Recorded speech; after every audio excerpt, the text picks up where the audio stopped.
Você já ouviu falar que o movimento espírita vai acabar? Você poderia dizer se há um movimento espírita no Brasil? Se ele existe, ele vai acabar? Se vai acabar, se trata de um cisma do espiritismo? Esse é o nosso tema desse vídeo. Se você está interessado, fica comigo até o final, que a gente vai compartilhar informações interessantes.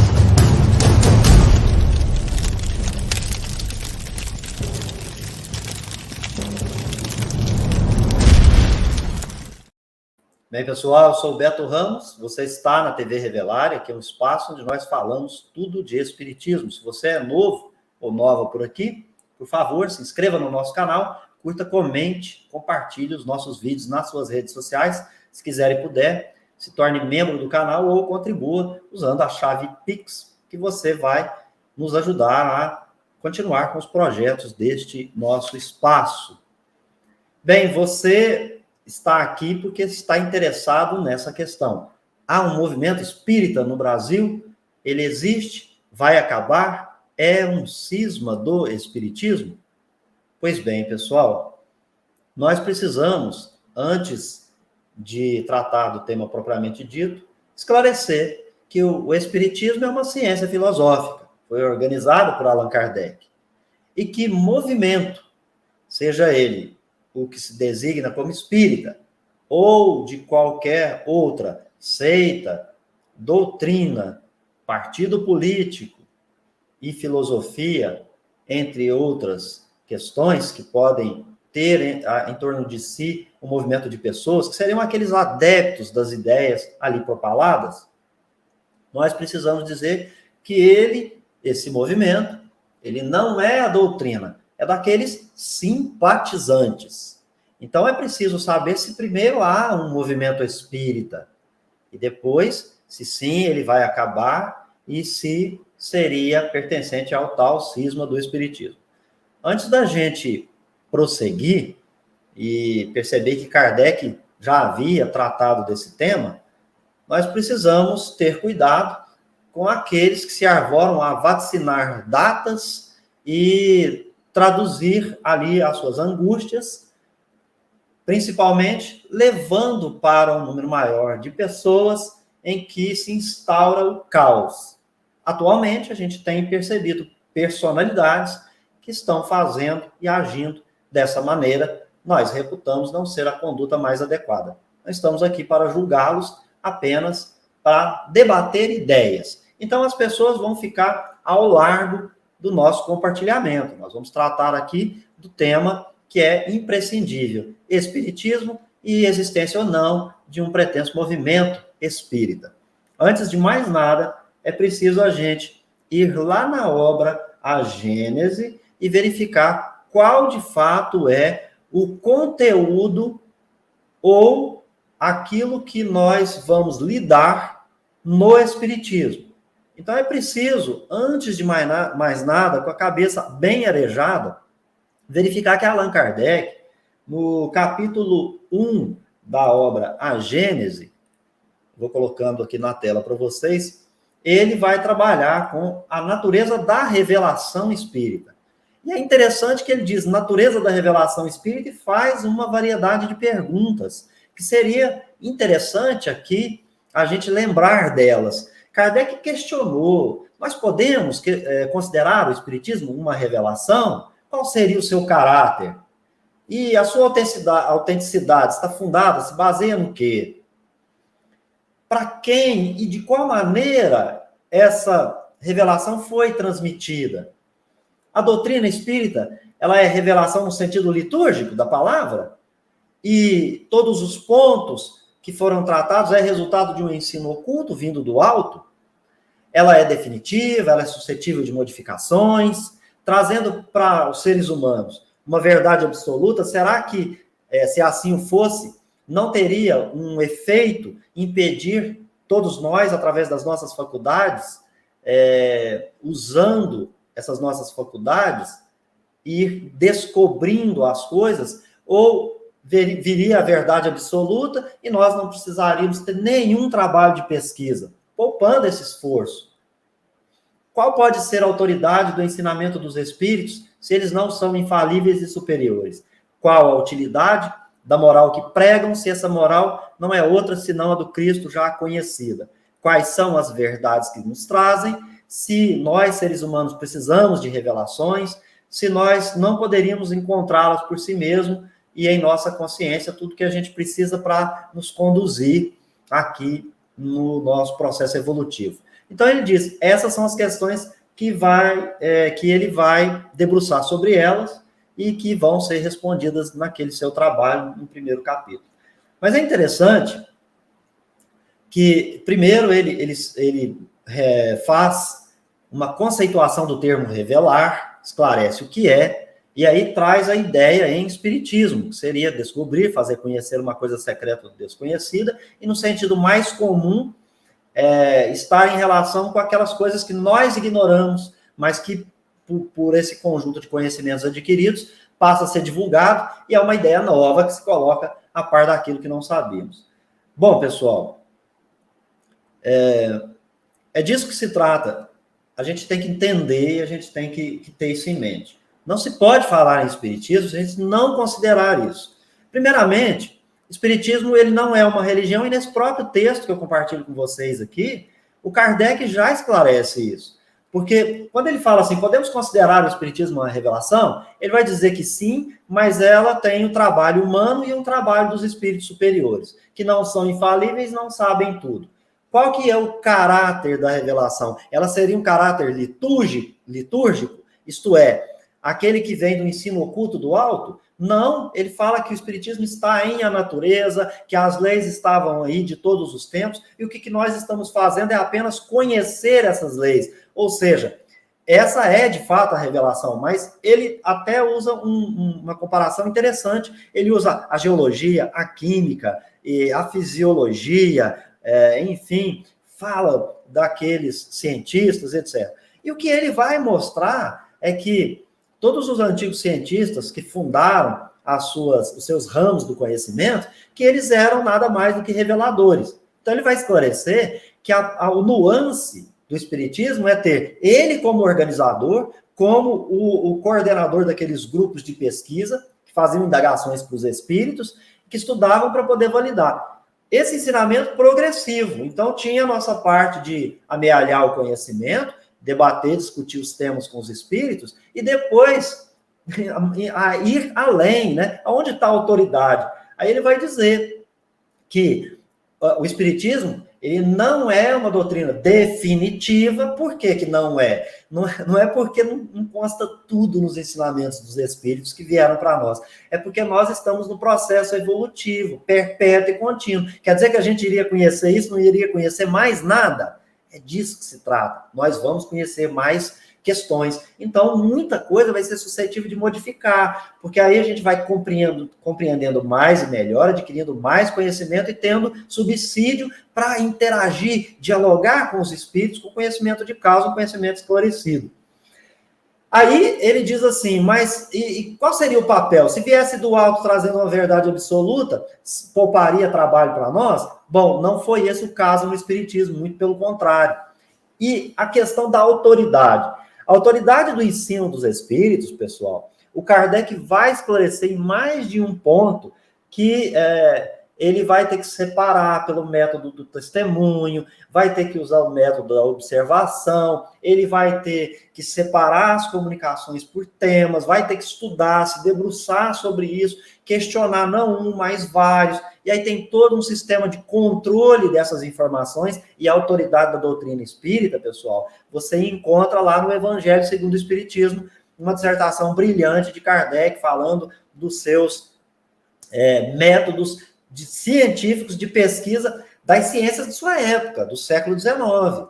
Então, é por isso que o Espiritismo é uma ciência filosófica, usando métodos científicos e etc. E aqui, quando ele pergunta assim, é uma revelação no sentido litúrgico, ele já afasta esse critério que se usa erroneamente para querer colocar o Espiritismo no caminho das religiões. O Espiritismo é um sistema filosófico. Então, pessoal, o movimento espírita seria aquele que se reúne em torno dos princípios e postulados entabulados, deduzidos do ensino dos espíritos pelo organizador Allan Kardec.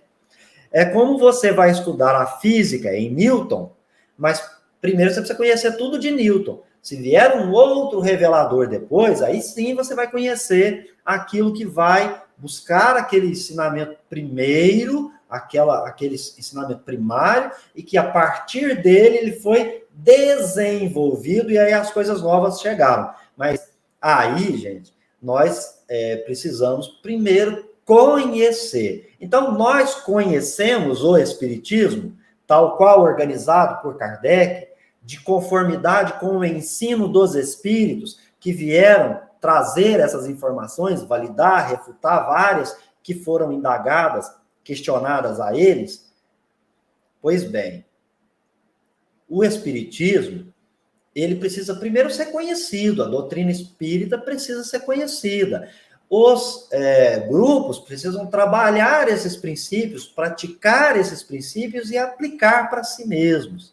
Bom, aí, a gente, dito isso, nós vamos agora lá para um outro ponto que eu quero compartilhar aqui com vocês, que é a Revista Espírita de 1868. Então, Kardec, no seu item 3 dessa dissertação, ele vai perguntar, aqui ele está falando da Constituição transitória do Espiritismo. E aí, então, no item 3, ele vai dizer, uma questão que logo se apresenta é a dos cismas, que poderão nascer no seio da doutrina. O Espiritismo está preservado delas? Bom, aí, pessoal, Kardec vai fazer uma dissertação, né? Ele vai dizer que não, que o Espiritismo, né, no próprio começo, ele precisou lutar contra ideias pessoais, daquelas pessoas que colocavam as suas ideias pessoais como absolutas, tenazes, refratárias, que não queriam novo, queriam ser o dono, o próprio dono da revelação, não queria compreender o ensino dos espíritos. E aí, muito orgulho, muita prepotência, né? A questão de amor próprio, a não aceitação. Aí ele vai ter um diálogo com o padre, com o crítico, com o cético, e nós vamos ver esse trio de pessoas, além do próprio livre pensador, uma pequena conferência espírita, onde o Kardec vai trazer todas as informações para nos mostrar com quem nós lidamos nas relações sociais, em qualquer movimento, principalmente no movimento científico-filosófico, né? Bom, aí ele diz assim, se o Espiritismo não pode escapar às fraquezas humanas, com as quais se tem de contar sempre, ele pode neutralizar-lhes as consequências? Aí ele vai tecer comentários, vai dizer que isso é essencial. Então, vocês estão percebendo que para ser um movimento espírita, nós precisamos ter cuidado com essas fraquezas das pessoas que estão compondo esse dito movimento? Mas será que, de fato, nós nos reunimos todos como um grande movimento, como adeptos, em torno das ideias espíritas? Olha, pessoal, é mais complicado, mais profundo que a gente imagina. Por quê? Vão sendo criados vários sistemas divergentes, e ele vai dizer que muitos deles, inclusive, já foram suplantados lá na origem do próprio Espiritismo, né? Que é o quê? Como que se explica os fatos? E isso ele diz o seguinte, olha, à medida que a doutrina se completou por meio da observação de uma teoria racional, tudo se explicou racionalmente. Tem gente dizendo que entendeu que o Espiritismo ele teve um ponto com Kardec, mas que depois ele prossegue e que as pessoas podem vir colocar tudo e qualquer coisa ali na doutrina. Mas olha o que o Kardec disse, né? Quando você supera essas maneiras, esses sistemas divergentes de explicar determinados fatos, isso desaparece quando a própria doutrina se completa com a observação, que é o trabalho de Allan Kardec, e de uma teoria racional. Está conciliando com aquela informação inicial do capítulo 1 de A Gênese? É importante, porque Kardec lança a Gênese também em 1868, né? Então, está tudo ali umbilicalmente ligado. A gente precisa ter conhecimento dessa constituição transitória do Espiritismo e do que ele fala aqui nos cismas. E às vezes, um vídeo rapidinho, como a gente quer fazer aqui com vocês, não dá para trazer tudo, né? Agora, ele vai também advertir, sempre terá dissidentes, né, de ânimo prevenido e interessados por um motivo ou por outro a constituir um bando à parte. Gente, essa expressão é do Kardec, não fica triste comigo, não. Então, nós vamos chegar a pensar agora se existe um movimento espírita ou se está existindo essas questões aqui que o Kardec está nos trazendo para refletir, né? Que é o cisma. O cisma, o que é? O cisma é a separatividade instaurada por determinadas pessoas que não querem que a verdade seja divulgada. Que a verdade que eles querem é a verdade deles mesmos. E eles não querem investigar a verdade, né? Mas o Kardec vai dizer que o caráter essencial de toda revelação deve ser a verdade. E revelar um segredo é fazer conhecer um fato. E ele diz assim, lá na Gênesis, capítulo 1, da natureza da revelação espírita. Se algo é falso, não é um fato, e por consequência não existe revelação. Toda revelação desmentida pelos fatos deixa de ser uma revelação. Então, gente, isso também é sobremaneira importante a gente conciliar agora no nosso pensamento para saber se o movimento espírita trabalha com a revelação espírita, com seu caráter essencial de verdade, mas aquela que está constituída de um modo racional e completo lá na doutrina organizada por Kardec. Então, ele diz assim, para assegurar-se no futuro a unidade. Então, o que é um movimento espírita? Dizem que é o tal do movimento de unificação, mas o Kardec deixou claro na Constituição transitória do Espiritismo qual é a condição indispensável para que essa unidade exista. Ele vai dizer que todas as partes do conjunto da doutrina sejam determinadas com precisão e clareza, sem que coisa alguma fique imprecisa. O que ele está dizendo aqui? É que a doutrina, ela poderia ter sido entregue atabalhoadamente, rapidamente, sem meditação e sem estudo, e apresentar questões contraditórias. E também questões ambíguas. O que ele diz? Ele vai afirmar que o seu trabalho de organizador, traduzindo o ensino dos espíritos, foi de uma maneira que os seus escritos, ou seja, as suas obras, não se prestam a uma interpretação contraditória. Então, quando a gente vai lá para o capítulo da Gênesis dos fluidos e pega uma obra mediúnica e faz uma comparação, qual é que está impreciso? Qual é que está contraditório? Qual é que está extrapolando o que nós temos nos escritos de Allan Kardec? Você faz essa meditação para poder saber. Mas, gente, se nós estamos em torno da filosofia espírita, nós precisamos estar com o material elaborado por Allan Kardec. E, pelo menos, nós precisamos conhecê-lo do começo ao fim e também ter noção do seu desenvolvimento, como ele se deu, como é que aconteceu. Então, veja, ele vai dizer assim, quando está escrito peremptoriamente, sem ambiguidade, que uma coisa é uma coisa, ninguém pode pretender dizer que ele foi ambíguo, que ele foi contraditório, porque ele diz. Tem muita teoria, tem hipótese no Espiritismo? Tem coisas em aberto? Tem. Os Espíritos deixaram, mas você vai verificar quando compara uma obra mediúnica com a doutrina espírita, que isso não é desse ponto que nós estamos aí enxergando questões lá dentro daquelas teorias e etc. Não é verdade? Sem conciliar toda a obra de Kardec, eles vão num determinado ponto e quer trazer uma opinião pessoal de um espírito qualquer para contrapor aquela pleiade de espíritos, mais de 1000 centros, médiuns de variados grupos, desconhecidos entre si, em todos os pontos do planeta, que tratou de uma variedade de assuntos, né, pessoal? Então, ele também vai dizer que Seitas poderão se formar ao lado da doutrina. Então eu pergunto, tem um movimento espírita? Ele vai acabar? Ou é um cisma do espiritismo? Se é um cisma do espiritismo, não tem movimento, pessoal, porque ele não tem unidade, ele não está em torno da doutrina e dos princípios e postulados. Ele está fora disso. Então, por que nós vamos dizer, então, que é um cisma do espiritismo? Porque, na prática, segundo Allan Kardec, a gente vai dizer, olha as palavras do Kardec, seitas poderão se formar ao lado da doutrina. Seitas que não lhe adotem os princípios ou todos os princípios, que ele vai dizer, mas não é culpa do escrito que está dentro da doutrina e nem pela má interpretação de textos, como aconteceu com as palavras contidas nos evangelhos, né, ou no evangelho de Jesus.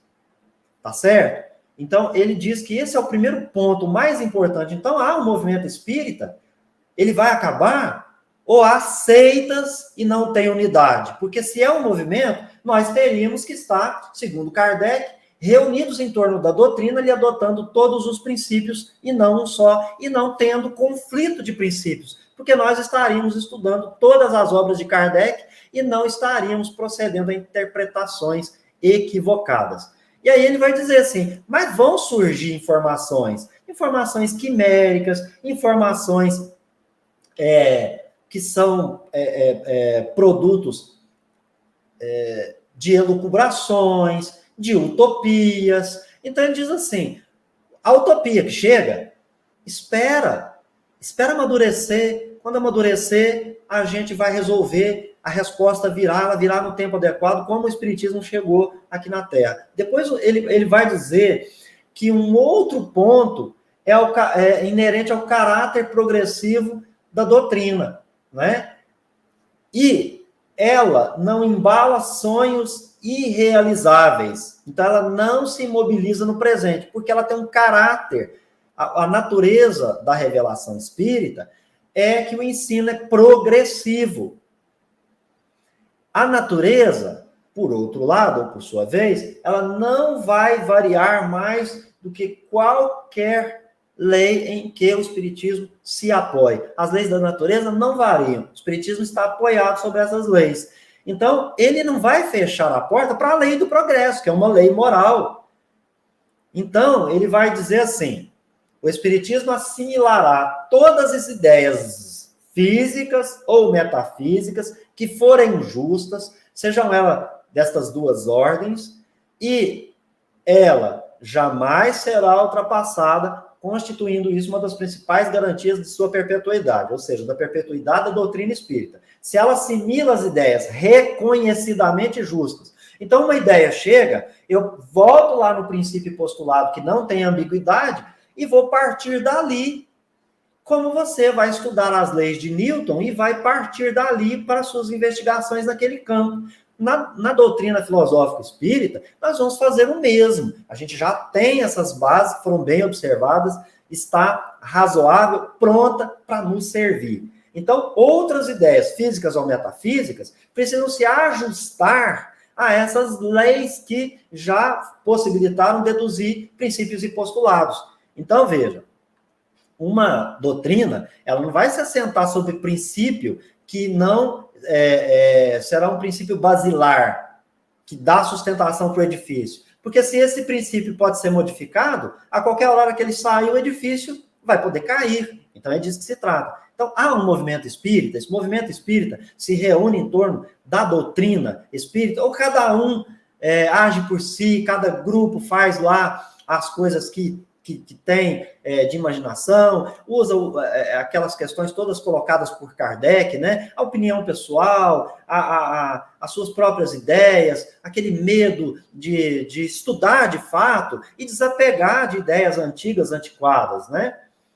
Aí ele vai dizer assim, mas se, portanto, uma seita se formar a ilharga do espiritismo, né? Fundada ou não em seus princípios, de duas uma, ou essa seita está com a verdade ou não estará. Se não estiver, cairá por si mesma sob o ascendente da razão e do senso comum, como já sucedeu com tantas outras através dos séculos. Se suas ideias forem acertadas, mesmo com relação a um único ponto, a doutrina que apenas procura o bem e o verdadeiro, onde quer que se encontre, as assimilará, de sorte que, em vez de ser absorvida, absorverá.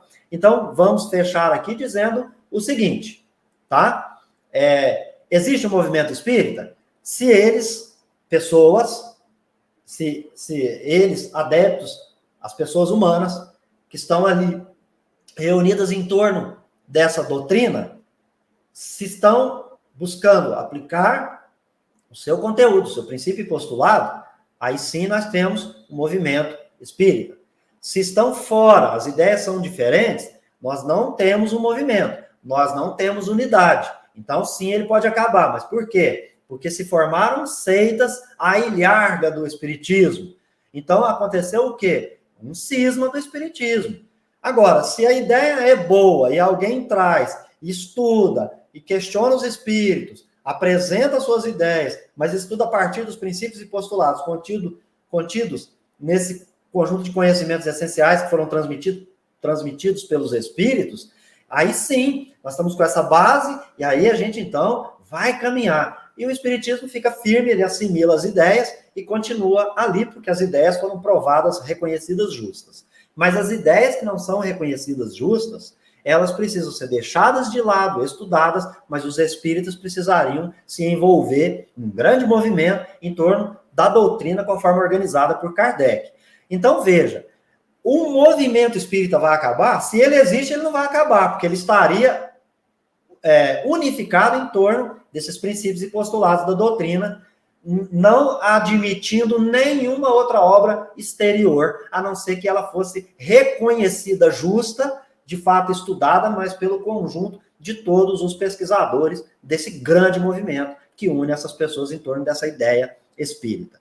Então, esse movimento que está aí, penso eu, não vai se denominar espírita, porque, segundo o vaticínio de alguns, ele pode acabar. Se ele pode acabar, é um cisma do espiritismo. Se verdadeiramente ele acabar, ele não era um movimento espírita. Por quê? Se alguns dos adeptos, como diz Kardec, vierem a se afastar, é que eles estão acreditando ser capazes de fazer coisa melhor. Mas se eles fizerem coisa melhor, ela vai imitar essas pessoas. Se fizerem maior bem, a doutrina espírita se esforçará por fazer outro tanto e muito mais, se for possível. Mas se eles estão fazendo mal, ela os deixará fazer, certa de que mais cedo ou mais tarde, o bem sobrepuja o mal e o verdadeiro predominará sobre o que é falso. Esta é a única luta que se empenhará.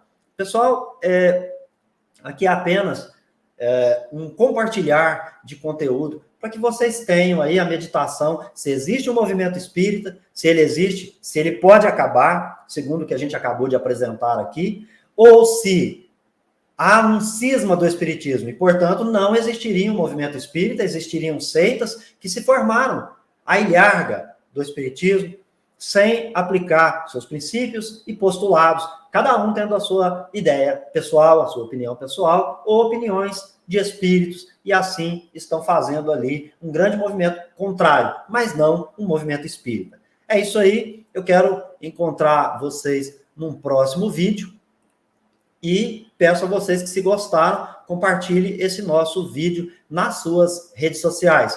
Eu encontro vocês no próximo vídeo. Até lá!